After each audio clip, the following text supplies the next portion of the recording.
สบายดีท่านผู้ชมมื้อนี้มาเสนอเรื่องเกิดขึ้นอยู่เทิงน่านฟ้าทะเลบอลติกก็คืออยู่ในเขตบรรดาประเทศที่ขึ้นกับสหภาพโซเวียตในสมัยก่อนแต่เดี๋ยวนี้เป็นประเทศสมาชิกนาโตเช่นลิทัวเนียลัตเวียและบรรดาประเทศอยู่ในยุโรปเรื่องเกิดขึ้นคือว่า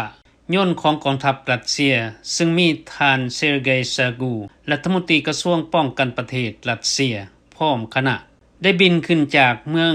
กาลินกราดมุ่งหน้าไปหามอสโกภายหลังสำเร็จการเข้าร่วมเฉลิมฉลองกองทัพเพื่อที่เมืองกาลินกราด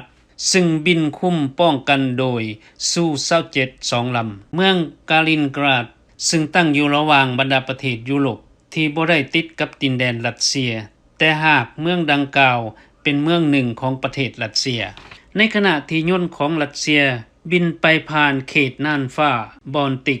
แต่ยังเป็นเขตน่านฟ้าสากลบังเอิญมียนต์ F-18 ของกลุ่มนาโตได้บินขึ้นไปใกล้กับยนต์รัสเซียดังกล่าวคือดังทานเห็นอยู่ในรูปนี่แม่น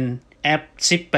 เมื่อเห็นเช่นนั้นยนต์รบรัสเซียซู27บินสัตว์เข้าไปสกัดและไล่ F-18 ทันที F-18 ก็เจิดออกไปบรรดาสื่อต่างๆก็ได้เผยแพร่ปรากฏการณ์ดังกล่าวออกไปเป็นข่าวที่ฮือฮานี่คือปรากฏการณ์ที่เกิดขึ้นอยู่ตลอด